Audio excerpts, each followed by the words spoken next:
माघ मास के शुक्ल पक्ष की एकादशी को जया एकादशी, अजय एकादशी, भीष्म एकादशी के नाम से जाना जाता है। इस बार एकादशी तिथि का आरंभ 7 फरवरी 2025 शुक्रवार की रात को 9:26 से हो जाएगा, जो कि 8 फरवरी 2025 शनिवार की रात को 8:10 पर एकादशी तिथि समाप्त हो जाएगी। अतः सूर्योदय व्यापिनी द्वादशी युक्त शुद्ध हरिवासर जो एकादशी रहेगी वह 8 फरवरी 2025 शनिवार के दिन ही रहेगी।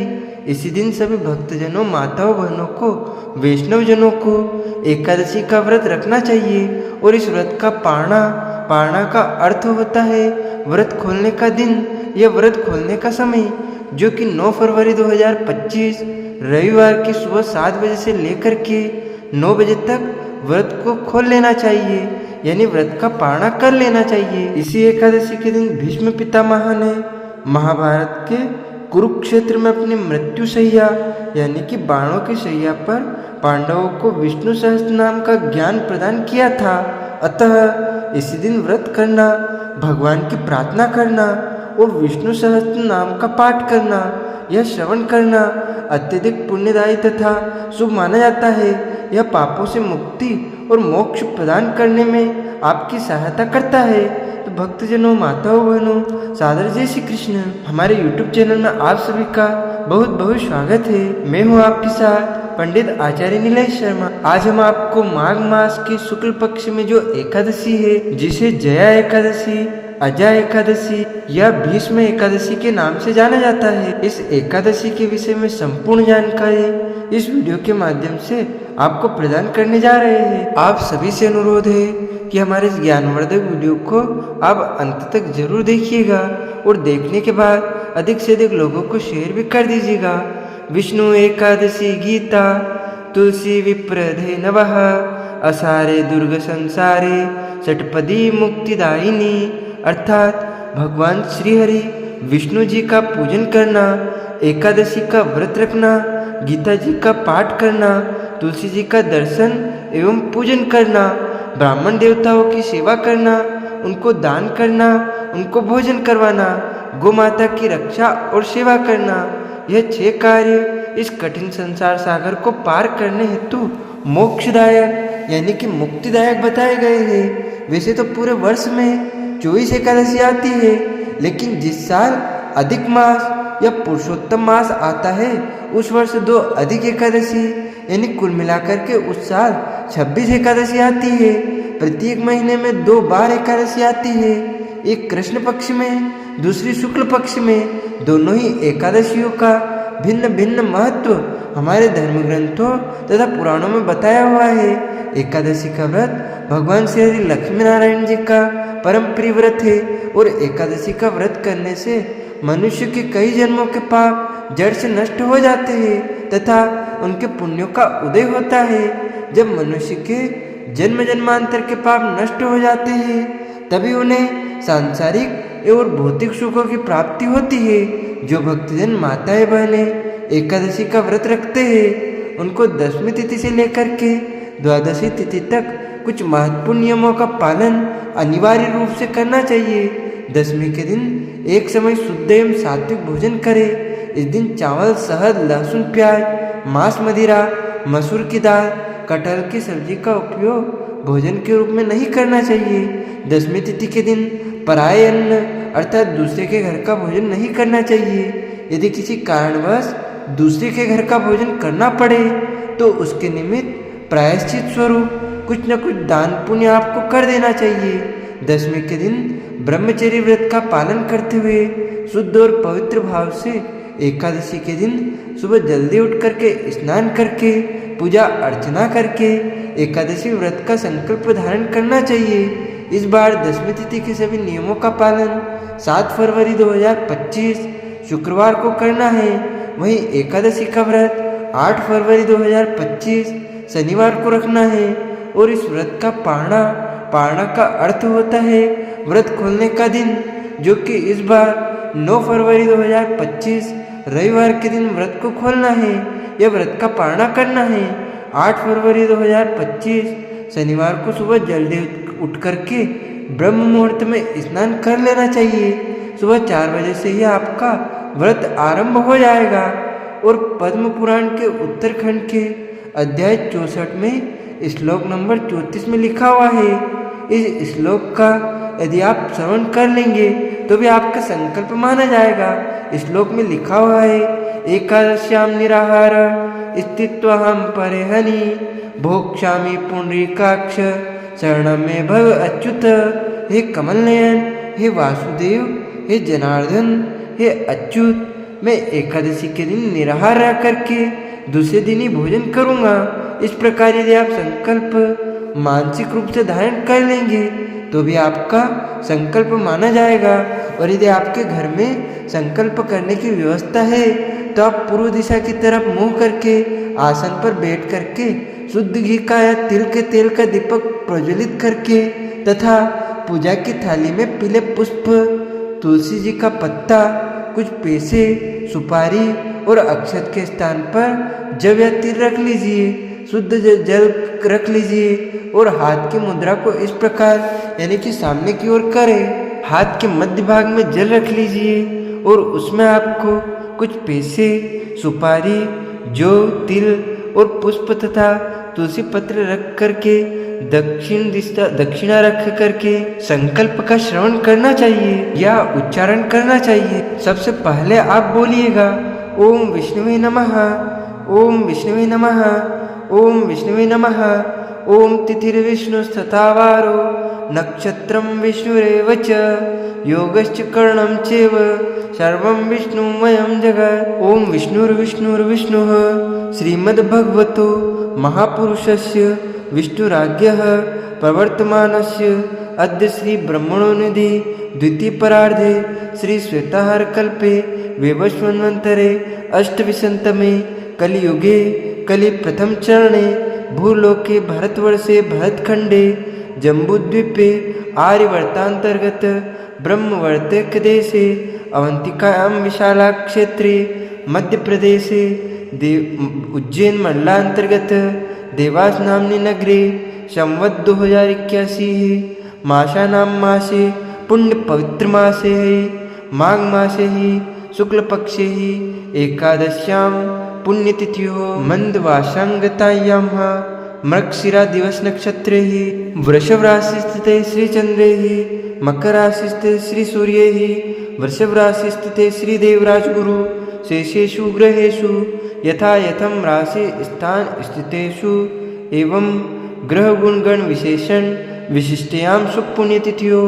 आप बोलिएगा, मम आत्मनः, अपने नाम और गोत्र का यहाँ पर आपको उच्चारण करना चाहिए। श्रुति स्मृति पुराणोक्त वेदोक्त फल प्राप्त्यर्थम संकल्पित कामना संसिद्ध्यर्थम लोके शवायां राजद्वारे व्यापारे कृषि कार्ये सेवा कार्ये यश विजयादि लाभादि प्राप्त्यर्थम मम इह जन्मनि जन्मांतरे वा सकल दुरितोपशमनार्थम आदिदेविक आदिभौतिक आध्यात्मिक त्रिविध तापोपशमनार्थम वात पित्त कफ जन दोष परिहारार्थम आद्यावाहित नवग्रह देवता प्रसन्नार्थम अथम सर्वदेवता प्रसन्नार्थम कुल देवता प्रसन्नार्थम पितृदेवता प्रसन्नार्थम आदिदेविक आदिभौतिक आध्यात्मिक त्रिविध तापोपशमनार्थम 10 विधि लक्ष्मी प्राप्त्यर्थम सर्वविधि लक्ष्मी प्राप्त्यर्थम बहुविधि लक्ष्मी प्राप्त्यर्थम अप्राप्त लक्ष्मी प्राप्त्यर्थम प्राप्त लक्ष्मी औश्वर्यकाल संरक्षणार्थम सकल मन इच्छित कामना संसिद्ध्यर्थम लोके शवायां राजद्वारे व्यापारे कृषि कार्ये सेवा कार्ये यश विजयादि लाभादि प्राप्त्यर्थम मम इह जन्मनि जन्मांतरे वा सकल दुरितोपशमनार्थम आदिदेविक आदिभौतिक त्रिविध तापोपशमनार्थम सर्व पाप दोष निवृत्त्यर्थम अद्य दिवसे ही माघ मासे शुक्ल पक्षे एकादश्यां व्रत अहम करिष्ये। इस प्रकार संकल्प प्रभु को समर्पित करने के बाद हाथ जोड़ करके भगवान से प्रार्थना करें कि हे दीनबंधु, हे दीनानाथ, हे करुणा निधान, आज मैं माघ मास के शुक्ल पक्ष की एकादशी का व्रत करने जा रहा हूँ या करने जा रही हूँ। मैं सभी नियमों का पालन करते हुए पूरे विधि विधान के साथ में एकादशी का व्रत धारण करूँगा। यदि मेरे द्वारा जाने में अनजाने में ज्ञात अज्ञात कोई भी त्रुटि हो जाए, गलती हो जाए, तो मुझे अबोध बालक जान करके आप क्षमा अवश्य प्रदान कर देना। इस प्रकार आपका एकादशी व्रत का संकल्प हो जाएगा। अब आपका व्रत आरंभ हो जाएगा। इस दिन भगवान का विशेष पूजन अर्चन करना चाहिए और विष्णु सहस्त्र नाम का भी इस दिन पाठ करना चाहिए तथा विष्णु सहस्त्र नाम स्तोत्र की पुस्तक का दान ब्राह्मण देवता को या मंदिर में भी आपको करना चाहिए। यदि संभव हो तो विष्णु सहस्त्र नाम का पाठ भी इस दिन करना चाहिए या फिर आप विष्णु सहस्त्र नाम का पाठ भी सुन सकते हैं। श्रवण करने का, पाठ करने का, दोनों का ही समान फल आपको प्राप्त होगा और दोनों का ही समान फल हमारे शास्त्रों में बताया हुआ है। एकादशी के दिन सूर्य भगवान को अर्घ्य प्रदान कर सूर्य भगवान को जल दे, माता पिता को, गुरुजनों को, पूज्य पुरुषों को प्रणाम करके उनका आशीर्वाद प्राप्त करे, तुलसी जी का पूजन अर्चन करे, तुलसी जी के यहाँ शुद्ध घी का दीपक यानी तुलसी जी के यहाँ शुद्ध घी का दीपक या तिल के तेल का दीपक प्रज्वलित करे, गौ माता का पूजन अर्चन करे, संभव हो तो गौ माता को हरी घास या फिर फल या फलारी वस्तु भी खिलाएं। इस दिन अन्न का सेवन किसी को भी नहीं करना चाहिए। आप एकादशी का व्रत करते हैं या नहीं भी करते हैं तो दोनों ही परिस्थिति में आपके घर में चावल का उपयोग नहीं करना चाहिए, यानी इस दिन अपने घर में चावल नहीं बनाना चाहिए। जो एकादशी का व्रत करते हैं उनको फलाहार का ही सेवन करना चाहिए। सर्वोत्तम फलाहार गाय का दूध और दूध से बनी समस्त वस्तुएं बताई गई है। फलाहार के रूप में सभी प्रकार के फलों का और अन्य सब्जियों का, आलू का, साबूदाने का और अन्य शुद्ध और पवित्र वस्तुओं का आप उपयोग कर सकते हैं। ध्यान रखें, फलाहार में सादे नमक का उपयोग नहीं करना चाहिए। फलाहारी नमक का और काली मिर्च का इसमें विशेष रूप से उपयोग करना बताया गया है तथा फलाहार में हल्दी का उपयोग नहीं करना चाहिए। पूजन पाठ में हल्दी का उपयोग कर सकते हैं, कोई दोष नहीं लगता है, लेकिन फलाहार जो वस्तुएं आप बनाते हैं उनमें हल्दी का उपयोग नहीं करना चाहिए। एकादशी के दिन झूठ ना बोले, क्रोध ना करे, लड़ाई झगड़ा एवं वाद विवाद बिल्कुल ना करे। ब्रह्मचर्य व्रत का पालन करना चाहिए। दाढ़ी कटिंग या शेविंग नहीं करवाएं, नाखून ना काटे, शरीर के अंग के कोई भी बाल काटना या कटवाना वर्जित माना गया है। किसी भी प्राणी का, किसी भी जीव का, किसी भी मनुष्य का अपमान या अनादर नहीं करना चाहिए।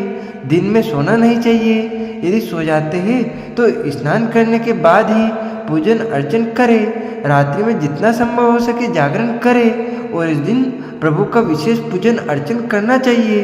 एक चौकी के ऊपर पीला कपड़ा बिछा करके मध्य भाग में लक्ष्मी नारायण की स्थापना करके उनके दाहिनी ओर गेहूं रख करके पीतल, तांबे या मिट्टी का कलश रख करके आम के पत्ते, नारियल रख करके गौरी गणेश का, कलश का और भगवान लक्ष्मी नारायण जी का या शालिग्राम जी का, बाल गोपाल जी का, राधा कृष्ण जी का विशेष पूजन अर्चन करना चाहिए। आरती उतारना चाहिए। फल या फलारी वस्तु का प्रभु को भोग लगाना चाहिए और पूजन पाठ संपन्न जब हो जाए तो ब्राह्मण देवता के मुखारविंद से ही एकादशी व्रत कथा सुनना चाहिए, क्योंकि ब्रह्मवाक्य जनार्दनम, जब आप ब्राह्मण के श्री मुखारविंद से कथा का श्रवण करते हैं तब आपको भगवान नारायण के मुखारविंद से ही कथा सुनने का पुण्यफल प्राप्त होता है और कथा सुनने के बाद ब्राह्मण देवता को यथाशक्ति दान दक्षिणा अवश्य प्रदान करना चाहिए। यदि संभव हो तो अगले दिन जब हम व्रत का पारणा करते हैं उस दिन ब्राह्मण देवता को भोजन करवाएं या अन्नदान दें या भोजन के निमित्त दक्षिणा भी आप प्रदान कर सकते हैं। एकादशी के दिन अन्नदान, गोदान, वस्त्रदान, फलाहारी वस्तुओं का दान करना भी बहुत पुण्यदायक माना जाता है और एकादशी तिथि यदि शाम को समाप्त हो जाती है ऐसे में व्रत का पारणा आपको अगले दिन ही करना चाहिए। कई लोग कहते हैं कि एकादशी तिथि समाप्त हो गई है, क्या आप हम व्रत खोल सकते हैं? क्या ऐसा किसी भी शास्त्र में कोई विधान नहीं है? एकादशी का जो व्रत है वो 8 फरवरी को ब्रह्म मुहूर्त यह सुबह 4 बजे से आरंभ हो जाएगा। प्रारंभ हो करके अगले दिन 9 फरवरी रविवार के सुबह सूर्योदय के साथ ही समाप्त होगा। सूर्योदय के बाद 2 घंटे के अंदर अंदर आपको व्रत का पारणा कर लेना चाहिए, यानी व्रत खोल लेना चाहिए। जो भक्तजन माताएं बहनें एकादशी का व्रत करते हैं उनको अपने जीवन काल में कम से कम एक बार एकादशी व्रत का उद्यापन अवश्य करवाना चाहिए या स्वयं करना चाहिए। यदि आप चाहें तो तीर्थ में, देवालय में, मंदिर में या किसी पवित्र स्थान पर या अपने निवास स्थान पर या आश्रम में एकादशी व्रत का उद्यापन करवा सकते हैं। यदि आप एकादशी व्रत का उद्यापन हमारे माध्यम से करवाना चाहते हैं तो आप हमसे चर्चा करें या हमारे व्हाट्सएप के माध्यम से हमें मैसेज करें तो हम आपको पूरे विधि विधान के साथ में समझाएंगे। सनातन हिंदू धर्म में मोक्ष को मनुष्य जीवन का लक्ष्य माना जाता है। आत्मा कर्म के अनुसार मनुष्य का जीवन पाती है। इसका मुख्य उद्देश्य सत्कर्म करके मोक्ष की प्राप्ति है। मोक्ष प्राप्त करने का विधान है। इसीलिए मनुष्य का जो जीवन है वह अन्य योनियों में सबसे अधिक श्रेष्ठ एवं सर्वोत्तम महत्वपूर्ण माना गया है। मोक्ष प्राप्ति के लिए बिना मनुष्य को बार बार इस संसार सागर में आना पड़ता है, जन्म लेना पड़ता है। पद्म पुराण में मोक्ष की इच्छा रखने वाले प्राणियों के लिए एकादशी का व्रत करने का विधान बताया गया है। इस व्रत का मुख्य उद्देश्य अपने कई जन्मों के पापों का नाश करने के साथ साथ अपने मृतक पितरों को, पूर्वजों को मोक्ष दिलाना भी होता है। इस व्रत से मनुष्य के पूर्वजों को मोक्ष मिलता है। उनके कर्मों का एवं बंधनों से उन्हें मुक्ति मिलती है। भगवान श्री हरि की कृपा एवं उनके आशीर्वाद से मनुष्य के करोड़ों जन्मों के पाप नष्ट हो जाते हैं और मनुष्य के अंतिम समय के बाद में उसका उद्धार होता है। अजय एकादशी यानी कि जया एकादशी का जो व्रत है वो अन्य एकादशियों की तरह ही करना चाहिए। विधान है इस दिन आपको भगवान श्री हरि विष्णु जी का विशेष पूजन अर्चन करके विष्णु सहस्त्र नाम का पाठ अवश्य करना चाहिए, क्योंकि इस दिन भीष्म पितामह ने धर्मराज युधिष्ठिर के निवेदन पर विष्णु सहस्त्र नाम की रचना बाणों की शैया पर ही की थी। यानी स्वयं भीष्म पितामह के मुख से ही विष्णु सहस्त्र नाम का प्रागट्य हुआ है। इसी प्रकार माघ मास के शुक्ल पक्ष की एकादशी के दिन हुआ है, इसलिए इस एकादशी को भीष्म एकादशी के नाम से भी जाना जाता है। यह एकादशी पितृदोष से मुक्ति प्राप्त करने के लिए, पूर्वजों की आत्मा की तृप्ति के लिए सबसे विशेष मानी गई है। यदि आपके घर परिवार में पितृदोष से आपके पूर्वजों की मुक्ति नहीं हो पाई है, आपके घर में बहुत ज़्यादा क्लेश होता है, परेशानी है, आर्थिक तंगी है और कई प्रकार की बीमारियां आपके पारिवारिक सदस्यों को घेरे रखती है, तो ऐसे में आपको इस दिन पितृदोष की शांति विधि विधान के साथ में किसी भी विद्वान ब्राह्मण के माध्यम से अवश्य करवाना चाहिए।